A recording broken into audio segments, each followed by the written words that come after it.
So the way we serve it at Buck Run, let me just go through the sort of the physicality of it and talk about the elements and how to serve it. So there are two elements in the Lord's Supper. It is the cup, which is the fruit of the vine, meaning it comes from a grape, and the unleavened bread. Now, let's talk about the unleavened bread first.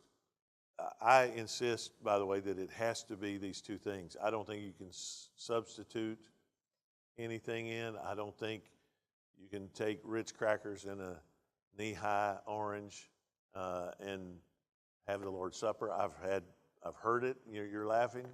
I've heard it happen.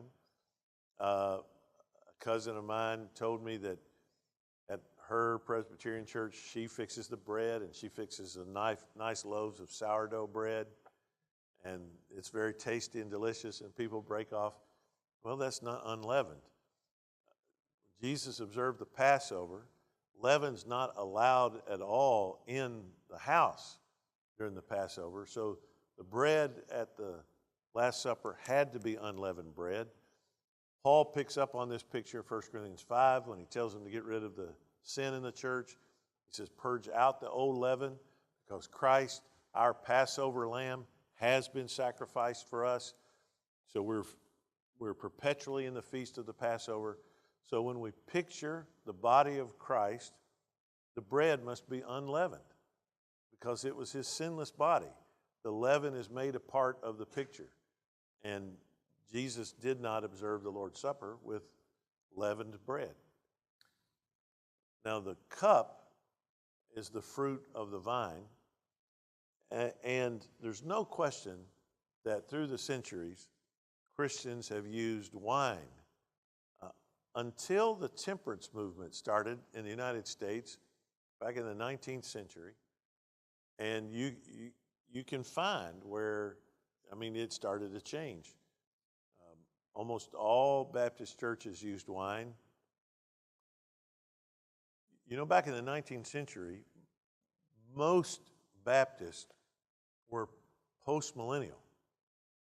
If you read B.H. Carroll's interpretation of the English Bible, those 13 volumes, he's post-millennial. He was the first president of Southwestern Seminary. They really thought the world was getting better and better. Now, if you're sitting in the 19th century, you're seeing industrial revolution is taking place, and seeing electricity and hygiene's getting better, and indoor plumbing, and people have toilets that flush, and all this is happening. Life is getting better. The world is getting better. And it's largely, by the way, Christianity that's doing it. Christianity's making homes better. Christianity's getting rid of the abuse of women. And they're thinking that the world is getting better and better, and it's going to keep that up until it ushers in the reign of Christ. And so part of that, you had this is fascinating to Christians. The world sort of ignores this. The suffrage movement and the temperance movement were largely the same movement. It was about improving the life of women and life in the home. And they knew that they needed to give women the vote, and they knew that a lot of domestic violence was because of alcohol. A lot of guys were spending, a lot of poverty was because of alcohol. And so Christian women, and they were largely Christian women that led the suffrage movement and the temperance movement, really trying to get rid of alcohol because they saw that as a terrible evil in their homes. And they began to try and convince society they need to get rid of alcohol. And of course, the answer came back, you Christians use alcohol in your communion. And so Baptists said, well, we can do communion. It doesn't have to have alcohol. And sure enough, there's nothing in the Bible about the fermentation of the fruit of the vine in either the Passover meal or the Lord's Supper. And back then, nothing was really had a high alcohol content. I mean, like you're not preserving wine more than a year. You have the harvest, make your grapes and tramp out your grape juice. It only, and you're going to drink all that up by the next harvest. You're not storing it up year to year, right? And so the alcohol content is light, plus they cut it with water. Bob Stein, my erstwhile colleague here, now retired, wrote a great article on alcohol in the Bible. And he makes the case from a lot of secular sources that they rarely ever drank wine straight. One thing, just to make it go longer, and secondly, to purify the water. The alcohol in the wine would kill the organisms in the water, so you could drink a mixture of water and wine and satisfy your taste and your thirst, and it would get rid of the amoebas and bacteria and all that. You wouldn't get diarrhea. So that's just the way it worked. So there was never a high alcohol content. So Baptists largely quit using wine in the Lord's Supper and went to grape juice during the temperance movement and leading up to Prohibition. And after Prohibition, they just stayed that way. It sort of became a doctrinal point for some. I grew up in an independent Baptist church. My dad pastored, and we used wine. It's funny, my dad hated alcohol with every fiber of his being because his dad had been a drunk, but he believed in wine at the Lord's Supper. I can remember going with my dad and he would buy kosher wine and use it for the Lord's Supper. And so that was, growing up, the only alcohol I ever tasted was in the Lord's Supper. And we used wine. There are churches that still do. I would tell you, you're free to use either one. If you use wine in the Lord's Supper, I do think it presents a certain problem for recovering alcoholics in your church who just don't need to taste any alcohol. So I know some churches that use wine where they have, for recovering alcoholics, they can choose grape juice. You have the same sort of problem now with gluten issues. So some churches have gone to gluten-free, unleavened bread, or some churches have it available. We've not yet done that at Buck Run, but I sense that we're heading that way. There's more and more people with gluten problems. I asked Tom Schreiner, I said, honestly, with taking that much of gluten, would that bother you? And Schreiner, who has celiacs, said, yeah, it would. So at Clifton, they have, I don't know if they have, all their bread is gluten-free, or if they just have some available for Schreiner and other people like that. Anybody here know? Does anybody here, does your church serve gluten-free bread? Look at that. So we're behind the times here. You do. Now, you have celiacs, don't you? So that's why it's on your radar. But, no one has come to me and said, because I have this, we need to do gluten-free unleavened bread. It's an ongoing discussion. My chairman of deacons brought it up recently. So if we can do it, well, I have no objection to that. What matters is the yeast, whether that it does not have yeast, because that's a part of the picture. Grape juice or wine, as long as it comes from a grape, I think is acceptable, but nothing else. So those are the elements of the Lord's Supper. I always get asked the missiological question. Well, what about if you're on the mission field and you're in a place where they don't serve, they don't have grapes or grape juice, and you can't get it. So what do you do then? And here's my answer to that. I always ask those people, okay, do they make cell phones where you are? Well, no. Okay, do you have one? And I can ask them several questions. Do you have this? Do they make this where you are? Well, no. Do you have one? My point is, they tend to get in there the things that they need and want for life, and I'm like, I just think there's a way for you to do it. If I'm pressed and I say, okay, you're in a place where you cannot have access to it, you just can't get it in there,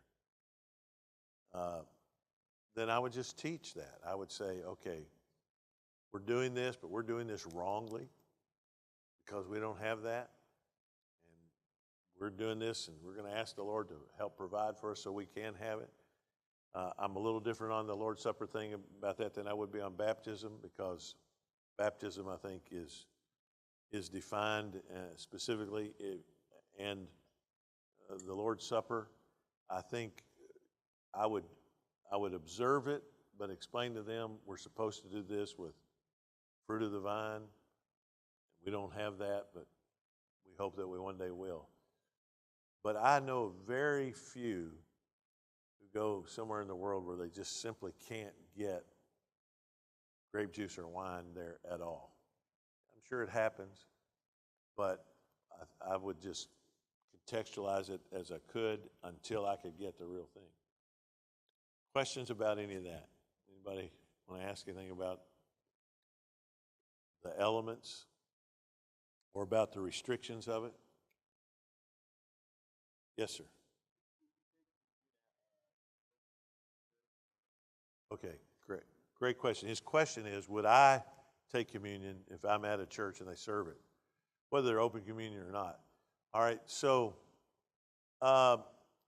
since I pastor a church that practices close communion, if I'm at a sister church and they observe the Lord's Supper, and I recognize them as a legitimate church, they preach what we preach, and I would accept their baptism, I would partake of it. Because, for one thing, when I'm there, I'm usually there to preach, and I'm inherently under the authority of the pastor. If a sin of mine came out, he would revoke my invitation. I'm under his authority. So I feel okay doing it. But I don't like to. I really like, I like to be connected in covenant relationship with brothers and sisters and take it. So I will take it at a church of like faith and order. Now, if I were visiting a Presbyterian church and they took it, I would not take it. If I were there, because I don't, huh? Well, I think I've clearly said that, because I don't recognize the way they observe the ordinances. So you define a church by, here's what a church is, here's the ordinances that it observes, and I'm in a place where I don't think they're doing that right, then I'm not going to participate in it. Yeah, that's right. Baptism is prerequisite to the privileges of membership in the Lord's Supper. So if I don't recognize their baptism, I sure don't recognize the way they observe communion. Okay, this is a great question. And Baptists have really debated this. There's a letter from John Broadus to James Boyce in our library in which they talk about this very question. Broadus says, can we call Presbyterians, can we call them churches? And he concludes no. Now, Broadus was no landmarker at all. In fact, very distinctly not. But he says we can call them societies. We don't question their salvation. We recognize them as brothers and sisters.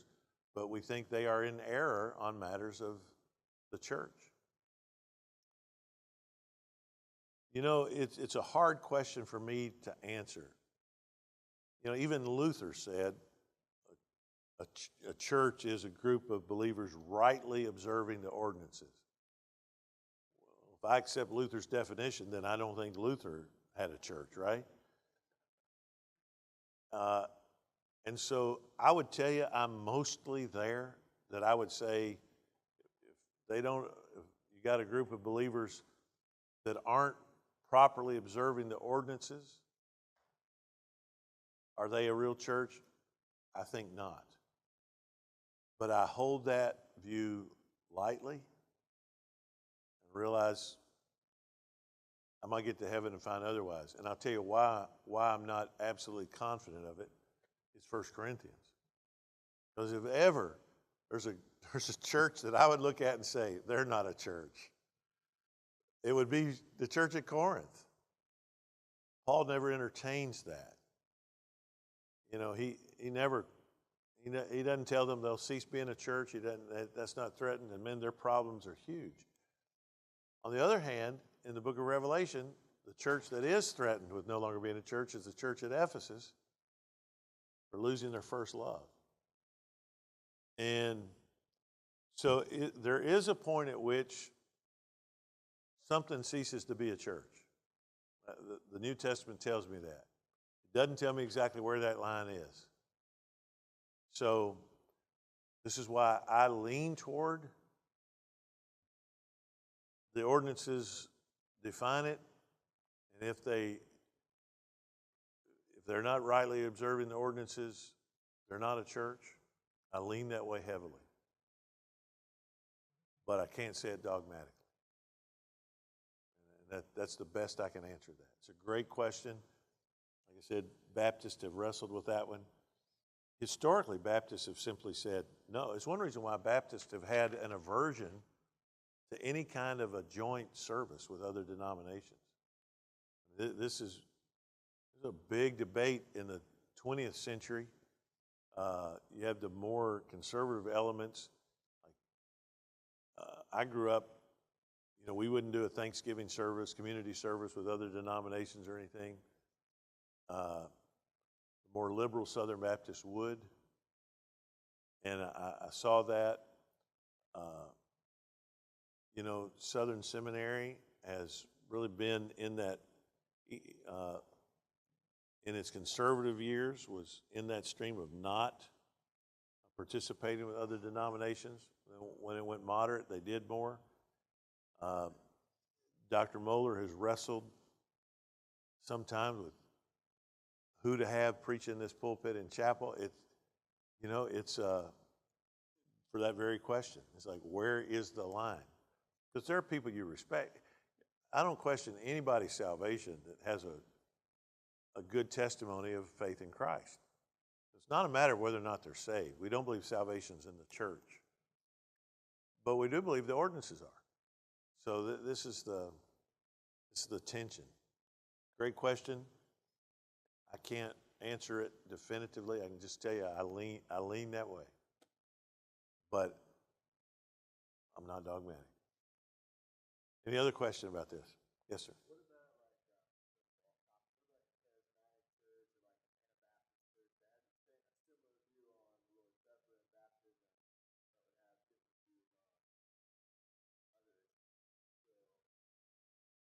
Yeah, so his question is, what about churches that might have a restrictive view on the ordinances, but they have errant views on other things? Well, it just depends on what those views are. So, you know, a church that believes, like a true Arminian church, believes you can lose your salvation, I can't have fellowship with them. So here's my motto is you fellowship to the degree that we agree. So I can fellowship in the things we agree on. So can I have fellowship with Mormons about anything? Pro-life issues, right? I'll work with Mormons on pro-life issues. I work with Catholics on pro-life issues.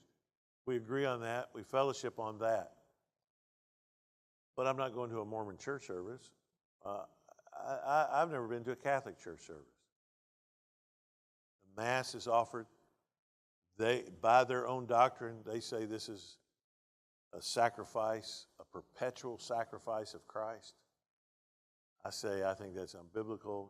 This man, when he offered one sacrifice for sins forever, sat down at the right hand of God.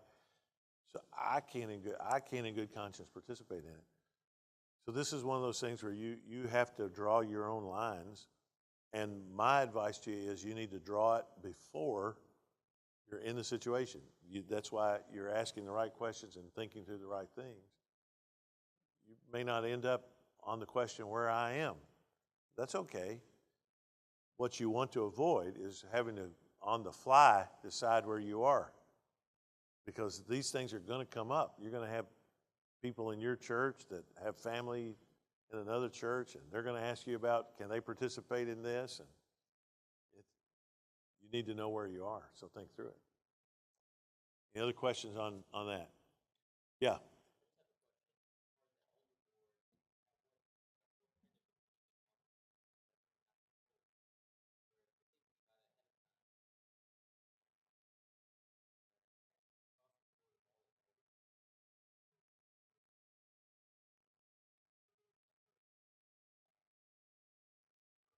Well, his question is, what about if the elders disagree? Can you give me just a little more monitor? Uh, well, this is where a church really has to define itself doctrinally, and so you know, one of the, I think when you have elders disagree, it's really not so different even from a church that has sort of a single lead pastor model. It still has to be a consensus of the church, and it really needs to be defined somehow where the church is on these issues. So you've got to get there somehow.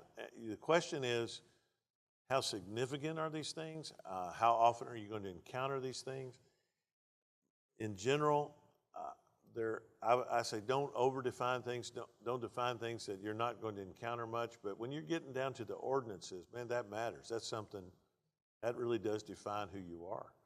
So I think you're going to have to reach consensus on major issues of ecclesiology, like whether or not we call a Presbyterian church a church. That really has no practical impact on the daily operation of my church. So I can hold that position lightly. I can have staff members who disagree with me on that. That's not a thing. But on whose baptism we accept, we encounter that every month. We better have consensus on that. So you're going to have to reach consensus on the things that you encounter frequently.